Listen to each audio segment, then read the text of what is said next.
Hello, Jordan from Outway here. I wanted to share this video, which is going to be cold comfort for everyone processing the latest Reserve Bank increase, which as of right now when I'm filming it happened literally today. But I'm doing this video because I really do think that the reasoning of the Reserve Bank is quite skewed at the moment to raise rates in response to a oil price shock. Seems counterintuitive to many, including myself, but there is something I wanted to dig into to demonstrate why I think this is a bad decision. Now, granted, I'm not an economist, and there are many around the country who are much smarter and more experienced than me, and the Reserve Bank is crowded with economists. So potentially I am 100% wrong, but these are my 2 cents, and if you're interested, keep watching.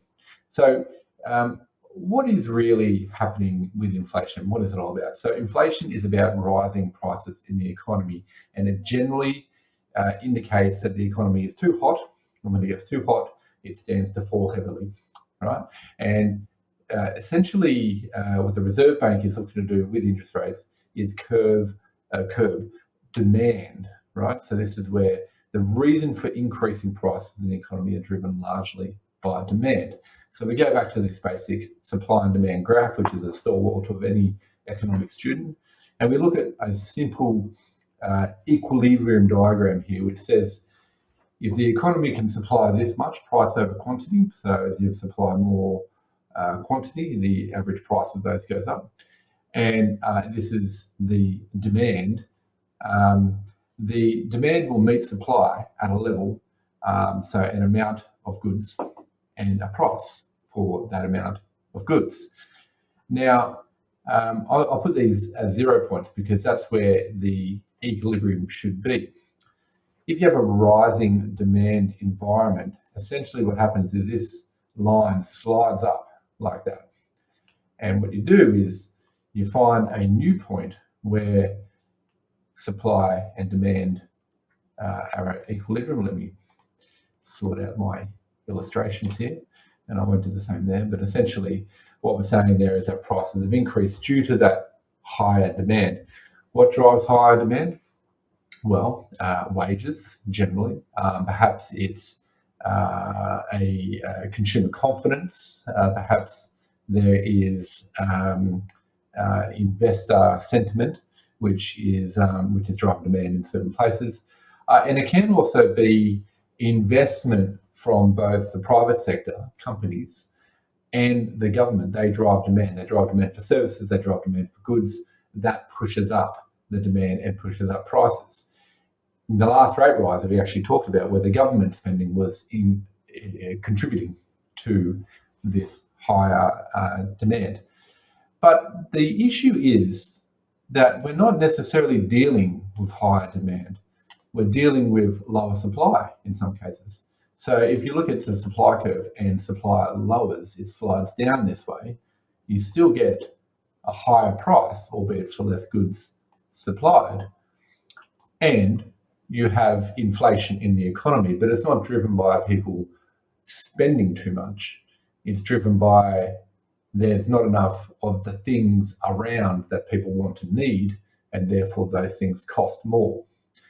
And this is really relevant because when you talk about using interest rates to curb rising prices, what we're really talking about is using interest rates to decrease demand. So when you use interest rates, what you do is a few things. You make it more expensive for the household. Households have, by and large, home loan debt. Their home loans put pressure on the budget, and they reduce spending in other places. That's the concept. Additionally, businesses who also have debt now have higher expenses associated with that debt, and they curb their investment. All right, so fewer businesses are expanding their operations. Fewer businesses are spending money on advertising,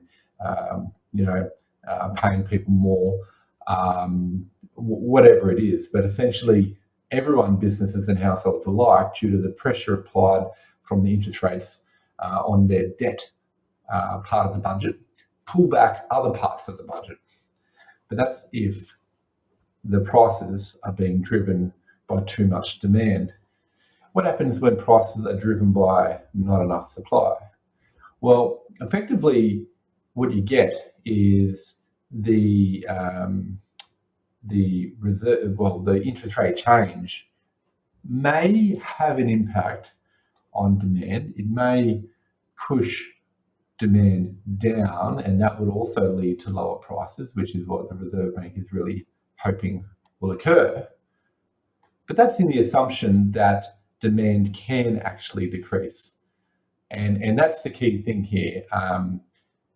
Are we looking at a situation where people are spending more than they need to, and there is scope to pull back on that spending?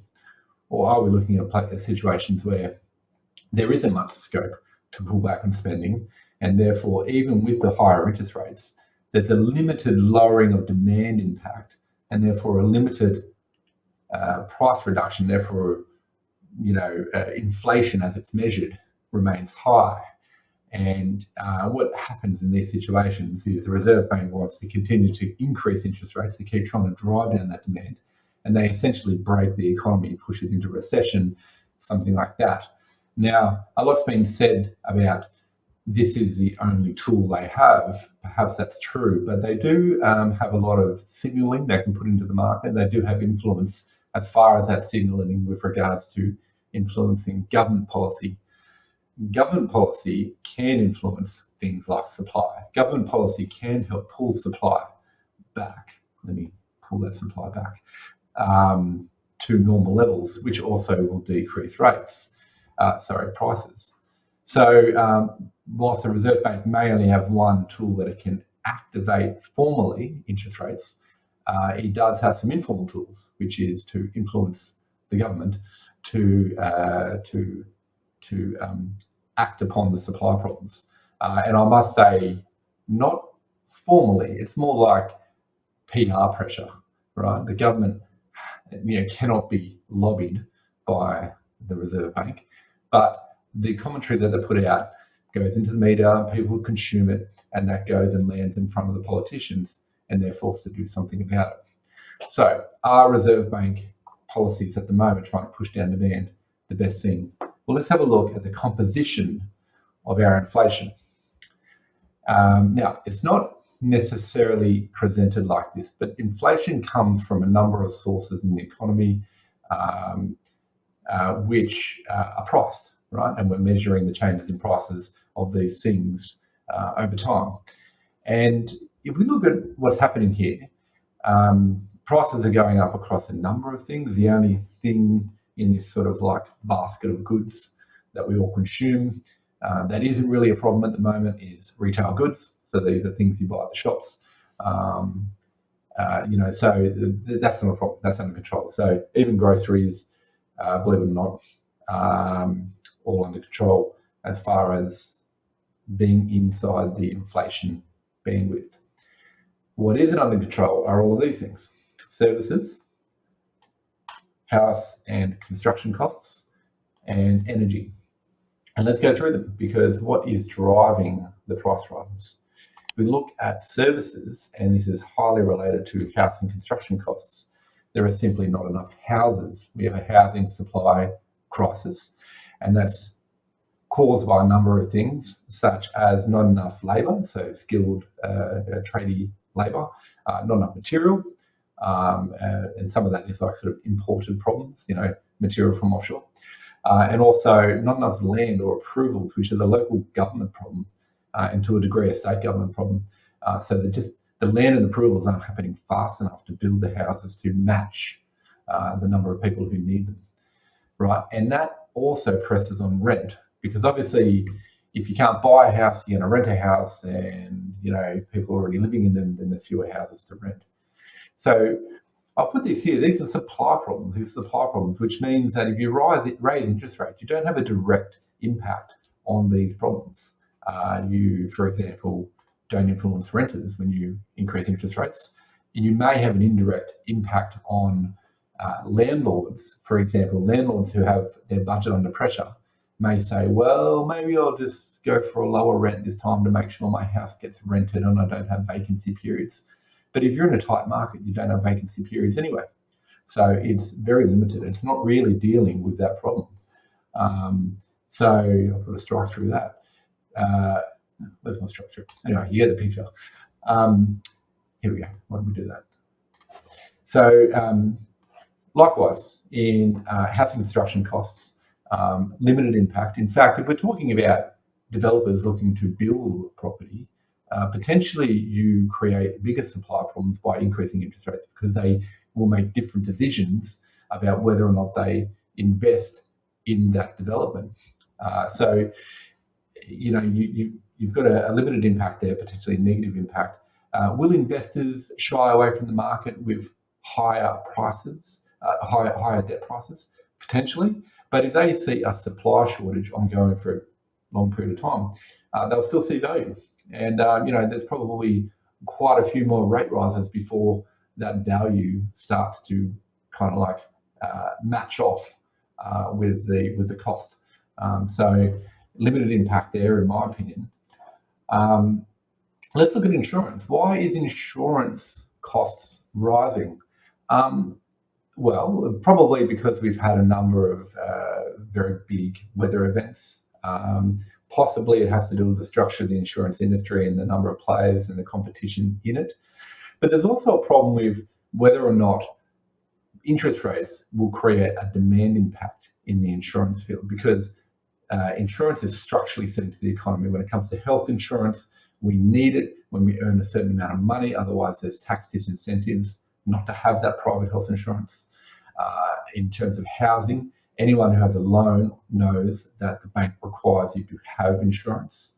And anyone who is a landlord knows that it's pretty silly not to have landlord insurance, and you can get caught out for thousands. So not having these things in place is, or diminishing it, is really not feasible. There is a level of insurance minimum that you cannot go below. You cannot ration lower than that. And that minimum level is structurally set into the economy in many places.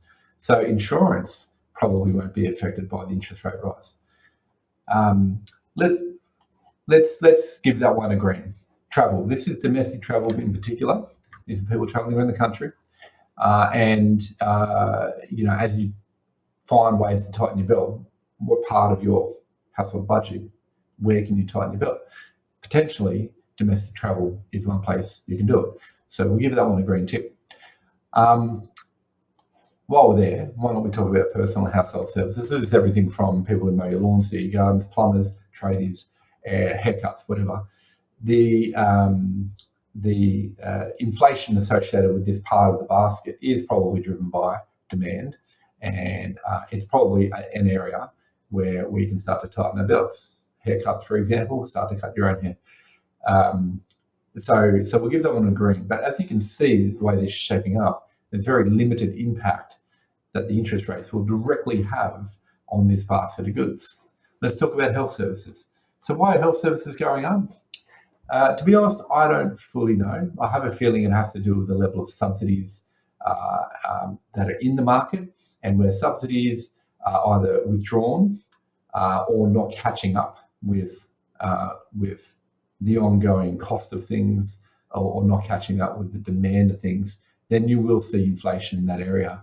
The other thing we have is like a very big growing spend in the NDIS space, and that could be a demand thing, or it could be a supply thing. We don't really know, but the most likely thing is that the rebates associated with Medicare haven't quite moved along with the times for a very long time, and all of a sudden doctors are charging gaps and larger gaps, and that's causing inflation.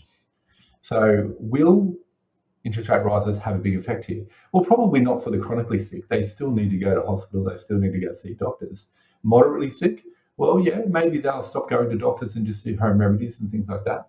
But if you're talking about where the big spend is in the health system, it is with chronically sick. So probably not a impact there. Education and childcare, similar story here. Rebates and subsidies are either being withdrawn or not catching up They haven't moved for a very long time, and so prices have just exceeded beyond that. And likewise, will interest rate rises affect demand in this area? Well, if you are a family with children and you previously had 2 people working, you might say, well, I'm going to rethink my decision to put my kids in childcare and return to work. Now, potentially that has a demand impact because that means 2 incomes go to 1 income and there's less income around, and therefore people aren't driving up prices as much due to their demand. But the cost of childcare may not influence people's decision to return to work or not as much as people think, because if you have to go to work, just even if you make a little bit on top of the childcare costs, you will.